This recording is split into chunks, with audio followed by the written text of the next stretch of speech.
कि जो वैष्णव होते हैं, जो साधु होते हैं, वो दूसरों के कल्याण के लिए हमेशा चिंतित रहते हैं। वो ये नहीं सोचते कि वो मेरे को क्या फ़ायदा हुआ इससे। जब भी बात करेंगे हमेशा दूसरों के कल्याणार्थ बात करते हैं। अपने बारे में क्या, पहले साधु क्या, जनरल लोग भी ऐसे ही चलते थे। पहले जो हाउस होल्डर्स थे, गृहस्थ थे, वो भी पहले बात करते थे कि पूरे संसार का कल्याण हो, ऐसी लाइन बोलते थे वो। और मैंने एक बार एक बुजुर्ग से पूछा, अभी क्या बोल रहे हो, पूरे संसार का कल्याण हो? तो उन्होंने बोला, देखो अगर पूरे संसार का कल्याण होगा तो हमारा भी हो जाएगा, तो हमें अलग से बोलने की आवश्यकता नहीं है। और इसमें आपका निस्वार्थ भाव भी आपका इसके अंदर सम्मिलित हो गया, सोने पे सुहागा हो गया। ये बेसिक जो एटिकेट है, एक बेसिक सदाचार, शिष्टाचार, आप कुछ भी कह लो, ये पता नहीं कैसे मिस हो गया। और हर व्यक्ति अब तो केवल अपने लिए ही बात कर रहा है। तो लेकिन यहाँ पर ये 5000 साल पहले जो साधु हैं, उन्होंने कलयुग के लक्षणों को उन्होंने उसका एनालिसिस कर लिया और भैया प्रॉब्लम होने वाली है।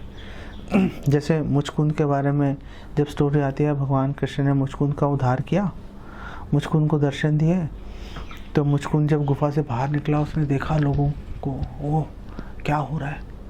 तो लोगों का कद भी छोटा हो गया था और अजीब सी हरकतें कर रहे थे। हालांकि अभी द्वापर युग चल रहा था, अंत ही था बेसिकली, लेकिन द्वापर युग चल रहा था। तो लोगों को देखकर ही मुचकुंद को समझ में आ गया कि भैया कलयुग शुरू होने वाला है, जान बचा के भागो, बहुत प्रॉब्लम्स आने वाली है।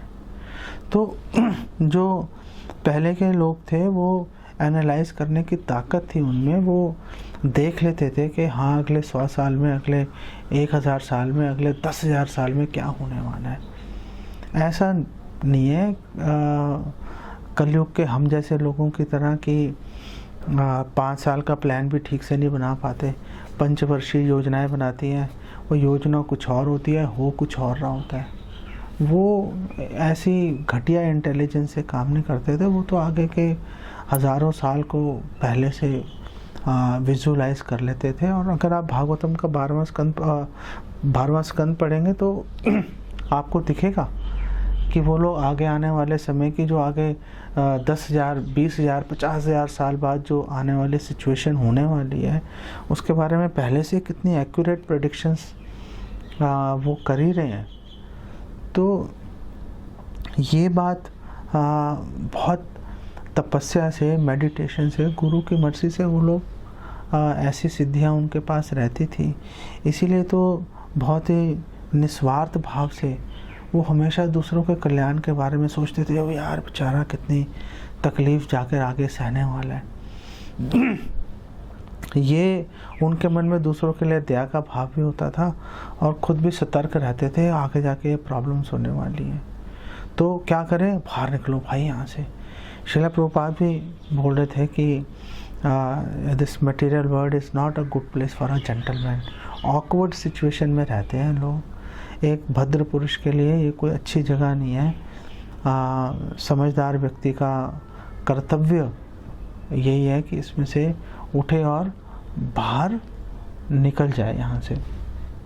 और श्रील प्रभुपाद बोल रहे हैं, देखो ये जो लोगों की आयु कम क्यों है, तो श्रील प्रभुपाद उसका रीज़न पुरपोट में बता रहे हैं। श्रील प्रभुपाद कह रहे हैं, देखो लोग अंधाधुंध खा रहे हैं, सब भीम बने हुए हैं। कोई ऐसा नहीं है कि कम खाने के बारे में सोच रहा हूँ। जैसे ही मौका मिलता है अंधाधुंध खाना शुरू कर देते हैं। कोरोना वायरस, ये जो लॉकडाउन चल रहा है, इसके अंदर आप अगर यूट्यूब का एनालिसिस कर लो तो इस एनालिसिस में आपको पता चल जाएगा कि 2 साइट्स लोग मैक्सिमम एक्सेस कर रहे हैं। 2 ही जगह 2 तरह के वीडियोस लोग देख रहे हैं। क्या देख रहे हैं? पहली चीज़ है कि अलग अलग पकवान कैसे बनेंगे। वो लोगों की कॉन्शियसनेस उसके अंदर घुसी हुई है।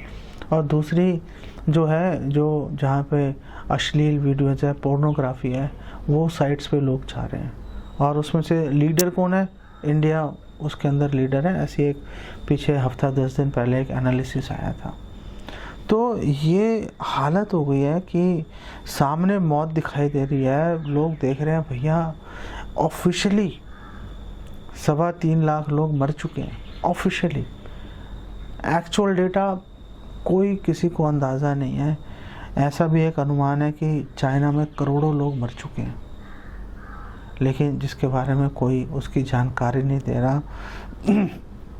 जो दूसरे भी देश हैं, चाहे वो डेवलप कंट्रीज़ हैं या डेवलपिंग कंट्रीज़ हैं या नॉन डेवलप कंट्रीज़ हैं, किसी के पास इतनी ताकत नहीं है कि 100% लोगों की टेस्टिंग कर ले।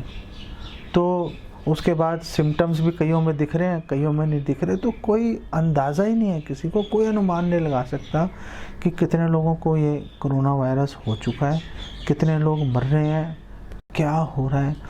जो ऑफिशियली सामने डेटा आ रहा है, बस उस डेटा को लोग वो प्रोजेक्ट कर रहे हैं। एंड एक्चुअल डेटा तो बहुत ही ज़्यादा है। ऐसी सिचुएशन कि सामने ही मौत दिखाई दे रही है कि यार लोग मरे जा रहे हैं भैया, तकलीफ़ है बहुत।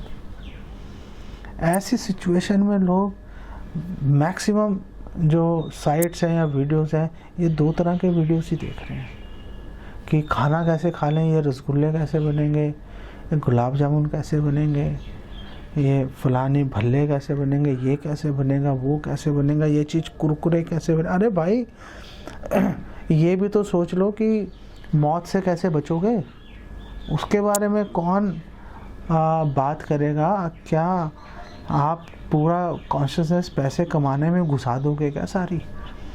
कोई तो सोच ले कि कल्याण कैसे होगा आपका खुद का और दूसरों का।